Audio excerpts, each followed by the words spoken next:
Hello, BookTube, and welcome back to the Steve Tiberius Donoghue Book Club. This is our second infection. we are doing a monthly read along, a monthly book club, and the book this time around is Hilary Mantel's Wolf Hall, which everyone has heard of, and lots of people have read. But a lot of other people have heard about it, bought a copy, got a copy secondhand or whatever, put it on their shelf, and have just had it stare at them all this time. And I'm hoping that this fixes that. I love this book. I loved it the minute the first excerpt from it appeared in a periodical, and said at the time in print that if the rest of the book is as good as this, it's not only the best piece of Tudor fiction that's ever been written, but it will win every award that isn't nailed down. And I was right on both counts. And we have been reading this for the month of March, and we're about. I'm forging ahead. I'm leaving room so that we can sort of dawdle to the end. But we're about halfway done now, and we are in the year 1530. And we're following the fortunes of the main character in this book, Thomas Cromwell, who's a poor son of Putney, the son of a brutal blacksmith called Walter, who is a steady presence in these early pages. But there are a sequence of father figures here. First, Cromwell has them, and then he is them. Then he is the father figure for other people. There are a whole bunch of young men and young women in his household. That we don't think of. When we think of Cromwell, we think of the ironclad murderer's face from the Holbein portrait. We think of maybe his persecution of people, and we think of his ending. But we don't think of him as a family man or anything like that. Unless you read this book, in which case you'll be hard-pressed to think of him as anything else. But first, there are father figures.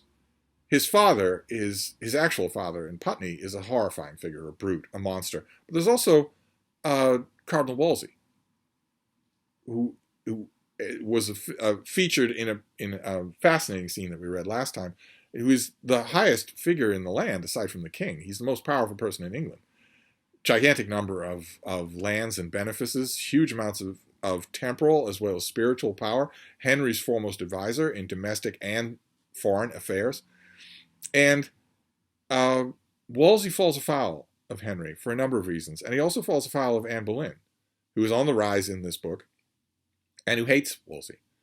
Now, we can be led to believe that there are any number of reasons for that. She might see him as an obstacle to her own consolidation of power with King Henry VIII. Or the old story that she wanted to marry Harry Percy and was told no. Was told the king already has his eyes on you, so you may not marry the boy that you love. And that the standard line in Anne Boleyn stories and Anne Boleyn movies over the course of 100 years is that is what embittered her towards Wolsey and made her vow to tear him down. But Wolsey is not loved by the nobles of the land either. They hate him and are just waiting. He also is common born. They're waiting for him to fall. And we get that in this chapter. The chunks, the two parts that we're reading today, are in large part the fall of Wolsey. But there are other parts that I want to read you. And one of the most important things that happens in the parts that we're reading today is that effectively, functionally, we now have Cromwell meeting the king, who will be the most important person in his life. Never quite a father figure, but maybe a son figure, but in a horrifying kind of way. But the most important figure, of course, is the king. Henry is the leader of a despotic tyranny that centers entirely around him. A mere nod or look from him will condemn you, strip you of your property, deny you your freedom, deny you your life, torture you to death. And there's nothing anyone can do about that. That's just the way things are. It's not like if the king condemns you, you can apply to the law. And so rising in court is extremely perilous. Extremely perilous. It can get you everything. The king's favor can give you anything. Licenses, franchises, monies, manors, lands, titles, anything. And Cromwell knows that. And he's not such a plaster saint that it doesn't appeal to him. He knows it and he wants it. He in some way that is not really all that much addressed in the book, he resents his poverty. He resents Walter. He resents Putney. But we get a very memorable scene where he talks to King Henry for the first time. He's in the presence of the king and is talking to him about war and how Henry can't afford it. And it leads to a very tense scene. I want to see how much of this I can read that will make sense to you. Henry remembers that Cromwell has stood in Parliament and said that England should not go to war in France, and that Henry's campaign there a few years earlier was a waste of money, all to get what Cromwell in his speech refers to as a dog hole. A dog hole, the king repeats. How could you say so? He shrugs. He is Cromwell here. I've been there. A flash of anger. And so have I, at the head of my army. Listen to me, master. He calls him. It's not a capital M. He's not calling Cromwell his master. It's actually a derogatory term in context here. You said I should not fight because the taxes would break the country. What is this country for but to support its prince in his enterprise? I believe I said, saving your majesty. He's contradicting the king, which is delicate to do. I believe I said, saving your majesty, we didn't have the gold to see you through a year's campaign. All the bullion in the country would be swallowed by the war. I have read there was a time when people exchanged leather tokens for want of metal coins. I said we would be back to those days. You said I was not to lead my troops. You said that if I was taken, the country couldn't put up the ransom. So what do you want? You want a king who doesn't fight? You want me to huddle indoors like a sick girl?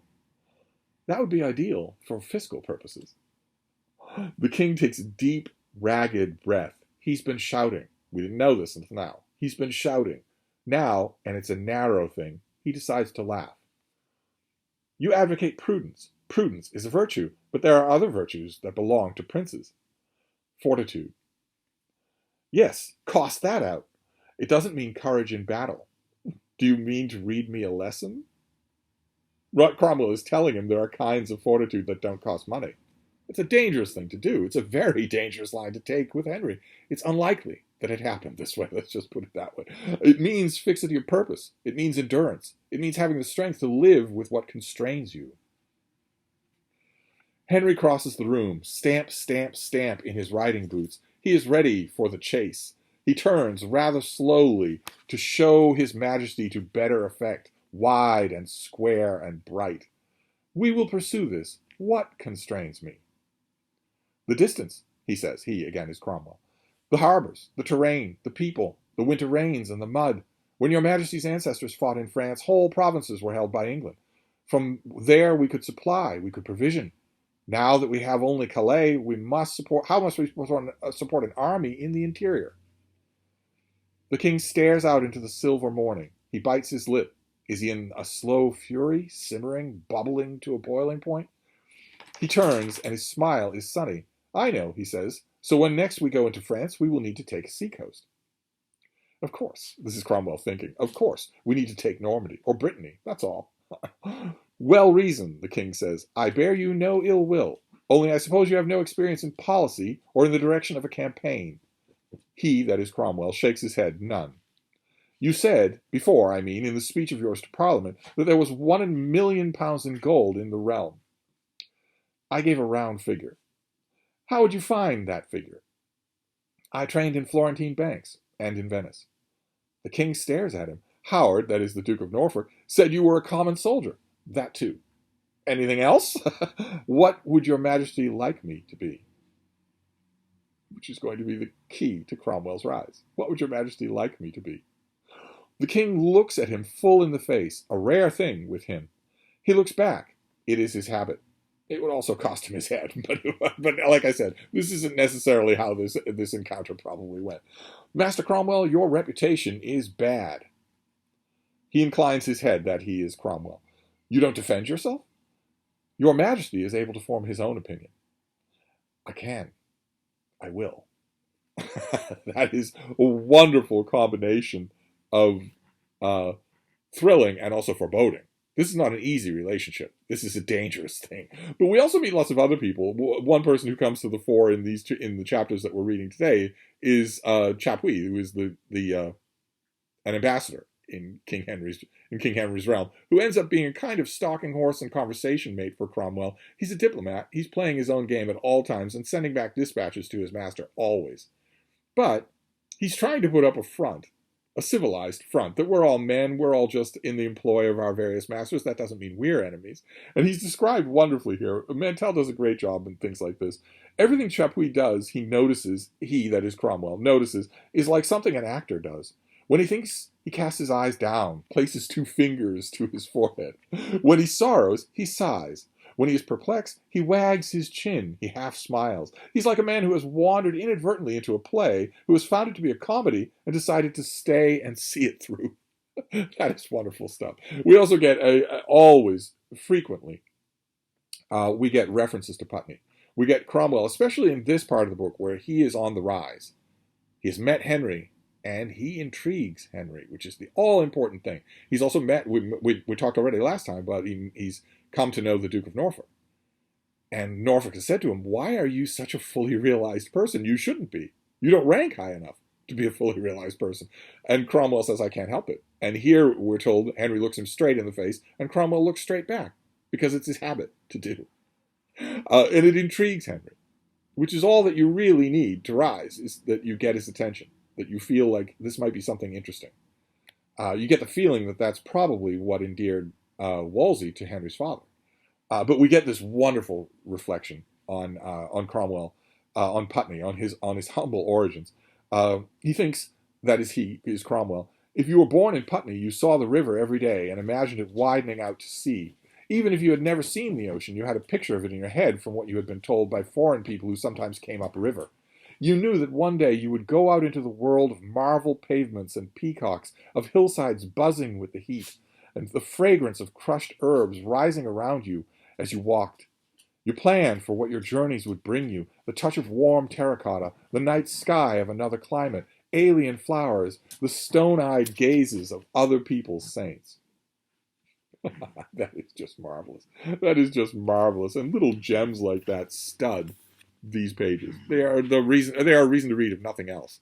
But I'm going to keep in mind one thing, a note that becomes stronger in the later 2 books, but is still strong in this book, is that in addition to everything else, Cromwell is in favor of the new learning, as it is called, of the new religion. He is a reformer of the new religion. He is in favor of the king seizing the old Catholic lands in England. And the reason why that it becomes more prominent later on in the book, of course, it's in that cause that Cromwell will work his own downfall. Long time from now, 2 whole books from now. But the background against which that is made is that this is a country of religious repression. Serious, deadly religious oppression.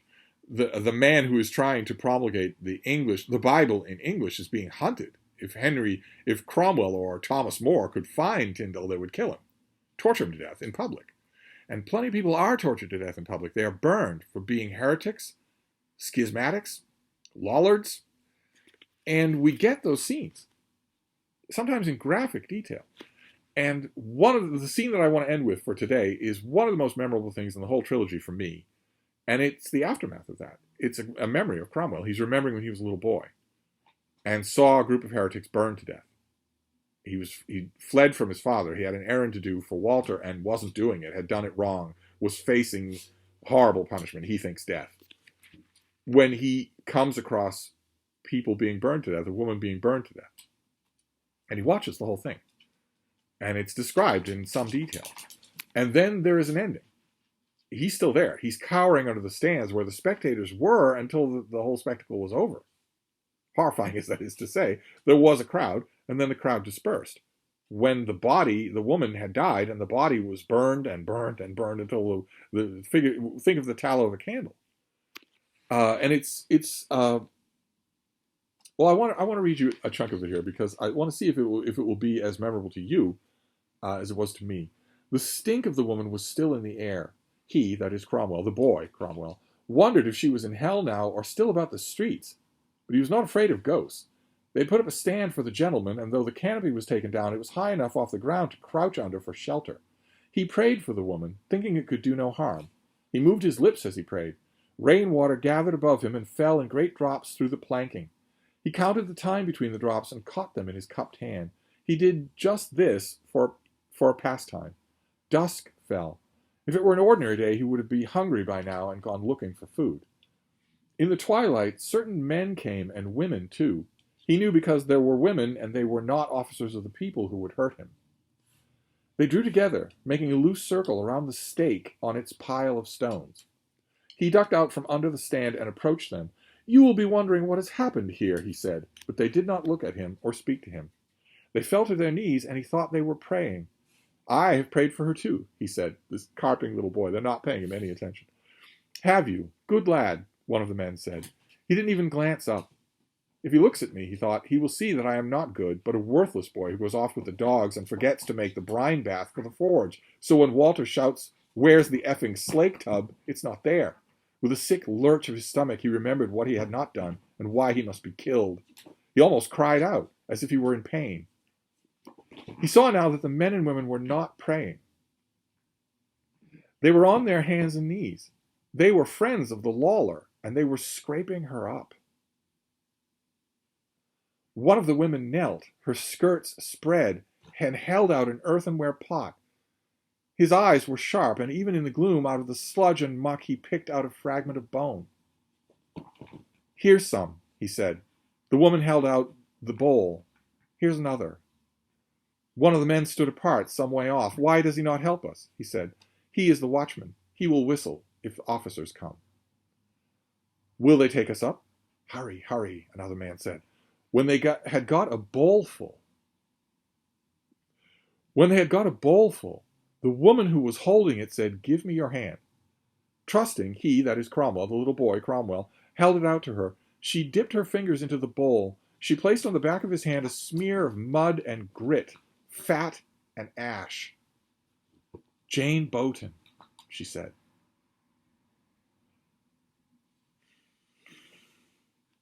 It's not her name. It's the name of the woman who spent 2 hours screaming to death in front of the little boy. Her friends have come when all the crowd is gone, when the watch isn't looking, to scrape up the soot and bones that remain of their friend, of their fellow believer. She smears Cromwell's hand, almost like a perversion of the smudge at Lent, and says the woman's name to make sure you remember it. That is just so stunning. Nothing like that scene has ever appeared. I would argue in historical fiction at all, but certainly never in Tudor historical fiction. Never. And Cromwell does remember it. Now, when he thinks back on this, he wonders at his own faulty memory. He has never forgotten the woman, whose last remnants he carried away in a greasy smudge on his skin. But why is it that in his life as a child doesn't seem to fit one bit with the next? He can't remember how he got back home, or what Walter did instead of killing him by inches, or why he'd run off in the first place without making the brine. He can't remember any of that, but he remembers Jane Bowton's name. Jane Bowton's name is the thing that he remembers. That scene, that moment, these fellow faithful coming out of the gloom to scrape her up.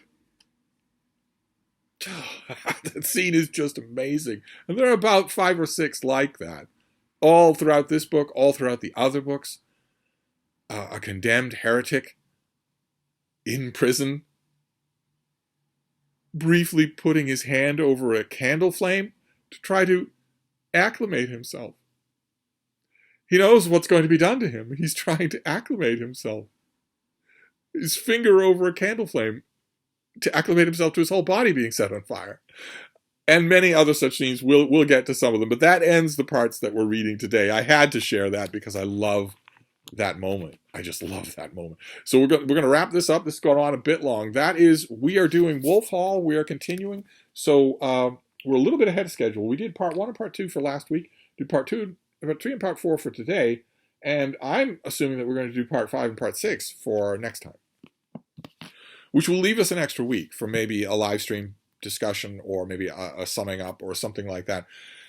I'm having a blast. I just recently reread this, in detail, but I'm reading it again here for the Steve Tiberius Donoghue Book Club, and I'm having a blast with it. Now, next week, in addition to finishing up the book, we'll finish up the buddy read, the read along, the book club next week, and then we'll have a follow-up meeting. Think of this as a meeting, because I wish you were all here for wine and calzones. So we wouldn't do this barbarically in the middle of the day. We'd do this at night over wine and calzones, with Frida screaming at each one of you in turn. But we can't do that. This is the closest we can come. But next week I will also give the grand reveal of what April's STD is. I'm hoping that you're all up for it. But anyway, that's Wolf Hall for this week, and we are going to finish up the book, or at least approximate it, at least slowly come close. Maybe we'll finish up the book next week, and then talk about some themes, some lingering memories, that sort of thing for the week after that. Because it turns out I had originally planned to have Thomas Cromwell on here as a guest, but it turns out he's dead. So I'm going to wrap this up for now. I will see you next week. Thank you, BookTube.